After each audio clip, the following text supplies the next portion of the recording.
away from them! They're everywhere! In my face! Look, Kyle, we just kind of don't care about some dumb prince and his stupid wife. South Park. Imagine this. South Park just did what no tabloid, no royal commentator, and no palace insider dared. They torched Prince Harry on global TV, and they didn't hold back. Private jets, eco-hypocrisy, fame hunting, every embarrassing detail ripped wide open. Prince Harry, the royal rebel turned California crusader, thought his China summit trip would prove his climate leadership. Instead, it's become an international punchline. South Park's latest episode doesn't just poke fun, it shreds his public image, painting him as a clueless jet-setter who preaches save the planet while burning through carbon miles. But here's where it gets even juicier. Insiders say Harry's reaction behind the scenes wasn't just embarrassment, it was explosive rage. And wait till you hear how Meghan fits into this, with one savage on-screen jab that had fans screaming. Trust me, the episode's most brutal moment is still coming, and you won't believe who else is laughing. You're watching Chattermuse. Don't blink, because what's coming next will stun you. Smash that like button, drop your thoughts in the comments, and subscribe for the full no-holds-barred breakdown. Let's dive in. And if you thought just Harry's rage was the headline, oh, you're not ready for how far this went. The South Park episode, bluntly titled Jet Race for Spotlight, didn't bother with subtle jabs. It slammed straight into Harry's Green Warrior image. Cartoon Harry stepping off roaring jets, spouting buzzwords like eco-leadership and global cooperation, all while photographers flash and clueless fans cheer. It wasn't a soft roast, it was a brutal takedown. But here's where the real firestorm began: the internet. Within hours of the episode dropping, hashtags like #FameChaserHarry and #SouthParkSavage were trending across Twitter and TikTok. Memes showed Harry hugging private jets, supercut videos spliced his real-life speeches with cartoon mockery, and fan accounts gleefully stitched together clips of South Park Harry handing out meaningless eco-flyers. This wasn't just online snark. It became a global echo of something deeper. The public had been waiting to laugh. For years, people watched Harry's transformation from a rebellious young royal to a polished, California-based public figure. But every time he called for sustainability, then boarded a private jet, the grumbles grew louder. South Park didn't create that frustration. It just amplified it with a megaphone. And the emotional hit wasn't just about hypocrisy. Viewers connected with the satire because it reflected something they'd felt for a long time: that Harry's mission to change the world had drifted into the world of PR gloss, Instagram perfect moments, and branded activism. The show distilled years of whispers, headlines, and social media digs into a single savage punchline. For Harry and Meghan, this wasn't just another internet joke. This was a narrative shift. Their brand, carefully curated for years, was now reshaped by a cartoon. And once the memes start, once the internet decides you're a punchline, well, it's almost impossible to pull that spotlight back under control. Let's keep going. Because this episode wasn't just mocking Harry's eco-credentials. The next twist hit even closer to home. Now, let's pull back the curtain on the heart of this storm. Harry's much-hyped environmental platform, Travelist. Launched in 2019 with fanfare, celebrity endorsements, and polished mission statements, Travelist promised to revolutionize how we think about eco-friendly tourism. Slick websites, big-name partners, glossy promos. It had all the markings of a modern royal initiative. But as the months turned to years, one uncomfortable question kept creeping in. Where were the results? Sure, the platform urged travelers to make conscious choices and reduce their footprint, but what did that actually change? Which airlines committed to greener fuel? Which hotel chains overhauled their sustainability practices? The truth is, critics kept searching for concrete impacts and found mostly marketing. And here's where the narrative got especially thorny. While Harry was busy championing sustainable travel, his own private jet use quietly ballooned. We're talking over 20 private jet flights in a single year, trips to polo matches, celebrity fundraisers, and exclusive events. As one commentator put it with biting sarcasm, You can't plant enough backyard trees to erase the carbon burn of a luxury jet hopping from LA to London. The optics? Devastating. The public started to see Travelist not as a pioneering green initiative, but as another well-meaning but hollow celebrity cause. And South Park? They pounced on that contradiction with surgical precision. In their animated world, Cartoon Harry buzzes between summits, tossing out eco buzzwords while the exhaust trails pile up behind him. But here's the sting. This wasn't just about one cartoon episode. It was about the crack in Harry's carefully crafted public image, one that had been spreading quietly under the surface for years. And now, thanks to a few savage minutes of animation, that crack had split wide open. We're not done yet, because the next part of South Park's takedown didn't just spotlight Harry. It pulled Meghan directly into the fire. Let's unpack that. And just when you thought South Park was content skewering Harry alone, bam, Meghan Markle slides right into the frame. It's quick, almost a blink and you'll miss it moment. Cartoon Meghan casually hands Harry a giant weekly fame goals checklist. The boxes, all neatly ticked off. Get on TV, a post about climate, attend summit. On the surface, it's just a gag, but underneath it's a sharp, brutal commentary. Because here's the uncomfortable truth South Park tapped into.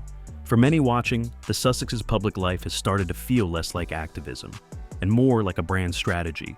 Netflix documentaries, Spotify deals, a bombshell memoir, headline-grabbing interviews. Sure, they're sharing their truth.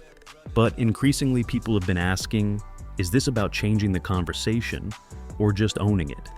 And that's what made Meghan's cameo hit so hard. With one visual joke, South Park compressed years of public skepticism into a single, damning image. The fame checklist wasn't just about Meghan.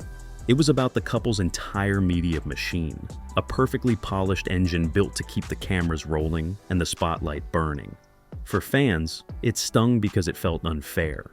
For critics, it was a moment of vindication. The cartoon saying out loud what they'd been whispering for years. But make no mistake, as sharp as that jab at Meghan was, the episode's deadliest blows were still aimed squarely at Harry. Because when the camera swung back to the royal on stage, the satire didn't just expose his contradictions, it questioned whether there was anything real behind the carefully rehearsed words. And that's where the real unraveling began. Here's where South Park didn't just mock, it sliced straight through the glossy surface. In the real world, Harry's speech at the Envision 2025 summit was everything you'd expect from a modern royal-turned-activist. Smooth delivery, inspiring phrases, polished sound bites about climate leadership, global resilience, and collaborative change. On paper, it sounded impressive. On stage, it looked impressive. But scratched just below the surface, and a different picture emerged. Because while Harry talked about the urgency of climate action, where were the specifics? Where were the measurable goals, the partnerships with policymakers, the timeline for change? Critics on both sides of the Atlantic had been circling this question for years, whispering that Harry's leadership sometimes felt more like a perfectly lit photo shoot than a movement with teeth. And South Park? They didn't have to invent anything. They just held up a mirror. Animated Harry, standing awkwardly at a cartoon podium, tosses out vague recycled lines like, "Let's go green for the future of something." The audience, cartoon versions of world leaders and summit attendees, blink, yawn, check their phones. And viewers at home, they laugh, because deep down, they recognize the truth beneath the punchline. This wasn't leadership backed by power or strategy.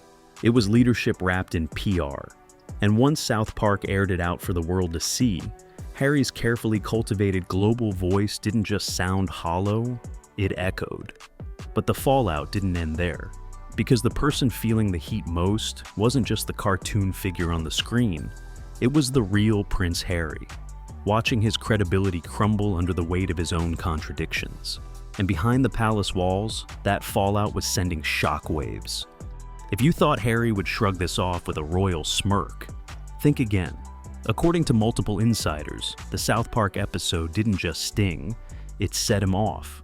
Reports say Harry was incandescent with rage, pacing behind closed doors, furious that his activism, his credibility, his very integrity had been turned into a global punchline. But here's the brutal reality of modern fame. When you stand on the world stage and preach change, the world will hold up a magnifying glass. And if your actions don't match your words, that glass turns into a mirror, one you can't smash just because you don't like the reflection. What made this even more combustible? Some observers noted that Harry's fury only confirmed what critics had long suspected, that this was a man who adored the spotlight, but resented the fallout. He wanted to be seen, to be heard, to make waves, but on his terms, in his narrative. The moment outside forces, even satirical ones, seized control of that story, the anger erupted. And the ripple effects? Oh, they didn't stop with just one angry prince. Behind palace walls, insiders whispered that the royal family, those who'd watched Harry and Meghan air grievances to Netflix, to Oprah, to anyone who'd listen, might have been quietly delighted. For years, they had been held hostage by the Sussex media machine. Now, thanks to a single savage cartoon, the tables had turned. But here's the kicker. While Harry fumed, the public laughed, and the headlines shifted. This wasn't just about a man offended by a joke. It was about a brand, a cause, a global figure watching his narrative slip through his fingers. And the most painful part, no amount of anger could stitch it back together. While Harry reportedly raged behind closed doors, Buckingham Palace did what it always does best. It stayed silent. Not a word, not a whisper, not a press release. But inside those historic walls, oh, the mood was reportedly a different story. Insiders hinted that royal traditionalists, the old guard who'd watched Harry and Meghan air the monarchy's dirty laundry for years, were privately delighted by the spectacle. After all, this wasn't the tabloids firing shots. It wasn't some disgruntled palace aide leaking gossip. This was pop culture itself turning on the Sussexes, and doing it in a way the palace never could. For years, Harry and Meghan controlled the headlines. Netflix specials painting them as victims, blockbuster interviews delivering bombshell accusations, podcasts shaping their story for global audiences. But now, South Park, a scrappy, irreverent animated series, had flipped the script. It voiced what the royals, bound by centuries of never complain, never explain, couldn't say out loud. The growing tension between Harry's lofty ambitions and the contradictions that trailed behind him. And here's where it cuts deeper. This wasn't just about laughing at a cartoon. As the public snickered and memes spread across social media, something more profound was happening. The Harry and Meghan narrative, once carefully crafted, tightly controlled, was slipping out of their hands. South Park didn't just mock. It punctured the bubble, reminding the world that no amount of media management could protect a public figure from cultural backlash. For the royal family, it was a rare moment where silence said everything. For Harry, it marked the beginning of a far more painful unraveling. Because once the public starts laughing at you, regaining control is no small task. And the cracks in his public image were only getting wider. If you're wondering how we got here, to a cartoon savaging a prince and a public chuckling at his expense, you have to rewind, not to a single moment, but to a long, slow slide. Harry's fall from grace wasn't some sudden collapse. It's been unfolding in plain sight for years, one carefully crafted headline at a time. His memoir, Spare, promised raw vulnerability, a window into the soul of a wounded man. But instead, it alienated family, bruised public sympathy, and left even loyal fans questioning, was this healing or score settling? Then came the Netflix mega deals, the docuseries, the interviews. These were supposed to be the Sussexes' triumph, a way to reclaim their narrative and show the world the real Harry and Meghan. But for many, they landed like overproduced PR pieces, all sleek camera angles and tightly managed sound bites, with little of the authentic, hard-hitting substance people were hoping for. And Harry's global appearances? On paper, they positioned him as a modern leader, a voice for climate action, mental health, social change. But again, the follow-through often fizzled. Grand speeches with vague promises, bold statements without measurable impact. Over time, even supporters began to notice a pattern. That's why South Park didn't have to make anything up. All they did was distill years of public frustration into a few savage, hilarious minutes. And here's the kicker. Harry's response, or rather, his silence, spoke louder than any official statement. Because in the court of public opinion, silence can feel like surrender. The man who once symbolized royal rebellion, who dared to break away and redefine his future, now teeters on the edge of becoming a cautionary tale, a figure swallowed by the very spotlight he worked so hard to command. And the world? It's no longer watching with admiration. It's watching, sharply, skeptically, waiting to see if there's anything left beneath the surface shine. So, here's where we land, Chattermuse fam. And it's not an easy landing. Was South Park's takedown of Prince Harry just a ruthless exaggeration meant to score laughs? Or was it, uncomfortably, the cultural mirror we all needed? A reflection of a public figure caught between noble intentions and the messy realities of global fame? Has Harry's relentless push to stay relevant, through memoirs, streaming deals, summits, and speeches, actually undermined the causes he claims to champion? Or is he, perhaps, a misunderstood reformer, trapped inside the very fame machine he once tried to escape? This isn't just about one cartoon episode. It's about a bigger shift. Because one thing is undeniable, the world is no longer looking at Harry with soft-eyed admiration. They're watching with sharp scrutiny, dissecting every move, every message, every contradiction. And in today's culture, where satire can cut deeper than scandal, sometimes the truths we laugh at first are the ones we carry with us the longest. Now, we want your take. Do you think Prince Harry's public reckoning is deserved? Or has the world been too harsh on someone still figuring himself out? Drop your thoughts in the comments below. We're watching. And hey, if you want more sharp, bold takes on celebrity drama, royal missteps, and media moments that define our headlines, don't forget to like, subscribe, and hit that notification bell. You're watching Chattermuse, where no spotlight is safe and no story goes untold.